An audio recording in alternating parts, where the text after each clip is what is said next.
G'day guys, my name is F1 Luke Sam and welcome back to the one and only Veloce channel. This weekend is the British Grand Prix held at Silverstone, a date all F1 fans mark down in their calendar as a must watch. With Max Verstappen absolutely running away with this year's championship, Perez taking up permanent residency in the doghouse, and Aston Martin and Mercedes fighting to be the most inconsistent team week in and week out, and both McLaren and Alpine fighting to join the top teams. Many fans have called this season a snore fest and are expecting Silverstone to be the same. However, I'm here to tell you that I, for one, am not. If you, as an F1 fan, are looking at this season as just a who won the race, I understand that unless you're a Verstappen fan, it may seem a little bit boring. But there's so much happening up and down the field that my little brain just can't keep up. Going into this weekend, Verstappen has his grasp firmly on the title, but the teams behind Red Bull are creeping closer and closer each weekend. Now, the logical place to start would be with Mercedes. They've had some major upgrades go on the car in recent weeks, excluding the last race in Austria,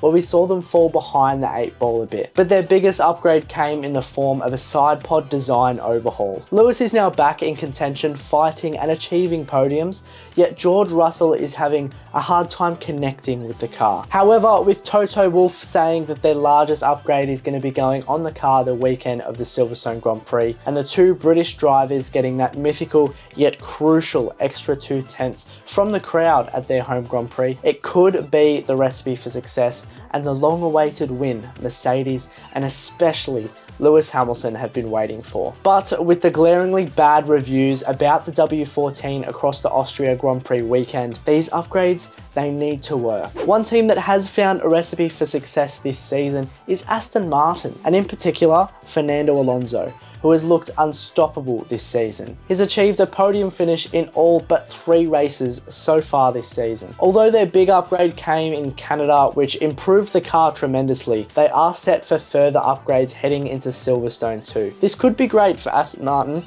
However, aside from Bahrain, where we saw an injured Lance Stroll perform at his absolute peak, he's been slow to get back to the pace that Aston Martin really need him to be performing at. So that could hinder their progress. Do I personally think Lance is capable of matching Fernando Alonso? I know I'm a part of the minority here, and although I think no, I think he's capable of getting very close. We saw in Austria throughout the sprint that he can hold his own at times, and that's something Sergio Perez has not been able to do this season, ever since the Australian Grand Prix. And speaking of him, let's talk about how he hasn't quite been himself this season. To me, having the best car and getting knocked out of qualifying before Q3 and then going on to overtake the entire field, it's just not impressive. Heading into Silverstone, he needs to get his mojo back. He has the car to do it, so why isn't he? Is he trying to match Max Verstappen and therefore overdriving the car and losing out because of it? Maybe he's peaking too early in qualifying. Maybe the pressure of being in that second Red Bull seat is finally cracking him. Who knows? But I do know that even with the upgrades spoken about with the previous 2 teams,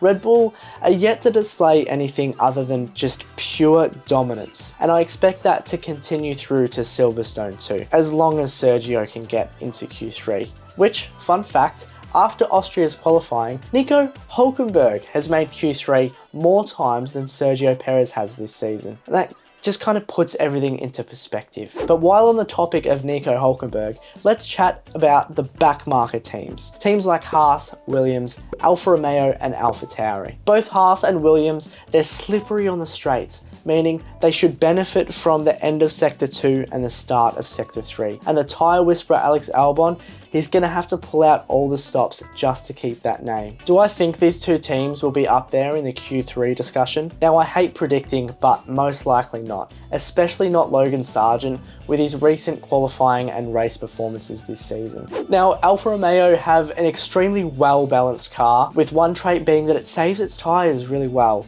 yet it's a little bit draggy. And again, that is important to know at this track. I don't think they'll be too pacey on Saturday in qualifying, but on Sunday, they should be able to charge forwards if they can overtake. But in saying that, this hasn't been a strength of Bottas's this season. I expect AlphaTauri to have a consistent weekend too. Their car is good at medium to high speed, which is most of the Silverstone track, but with the pressure now placed on Nick de Vries by Dr. Helmut Marko to perform, I think it's an important weekend for him to really showcase the talent that he does have. A driver who has been showcasing his talent week in and week out is Lando Norris. So let's chat about McLaren. After a rough start to this season, especially in Bahrain, they seem to have tackled the weaknesses of the car, which was just overall downforce and drag. Lando's qualifying pace in Austria was astounding. He was matching Max Verstappen on some laps and even beating Mercedes. In saying that, I know both Lando and teammate Oscar Piastri are hungry to join the battle at the front of the field, but they haven't had the weekend results yet to prove it. But with the Austria upgrade clearly working, I can see them fighting for points this weekend. Alpine is a team that has had results to make heads turn this season,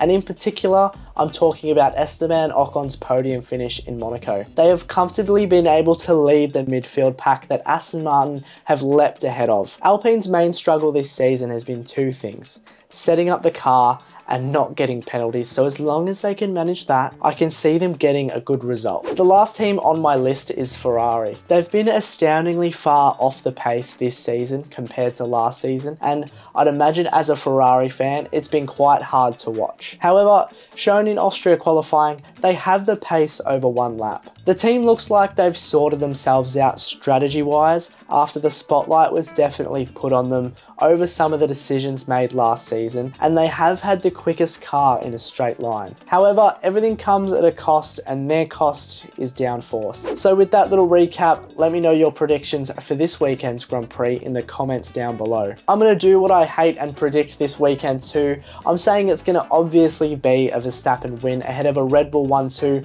but Lewis Hamilton is going to occupy the bottom step of the podium. Alex Albon surprise points, Lando Norris best of the rest ahead of Lance Stroll, and Nick de Vries to prove Dr. Helmut Marko wrong. That's all from me, guys. Thank you for watching. If you are looking forward to this weekend's Grand Prix, leave a like on this video, and you can find my personal social media links in the description. Until next time, enjoy the British Grand Prix, my favourite race of the season.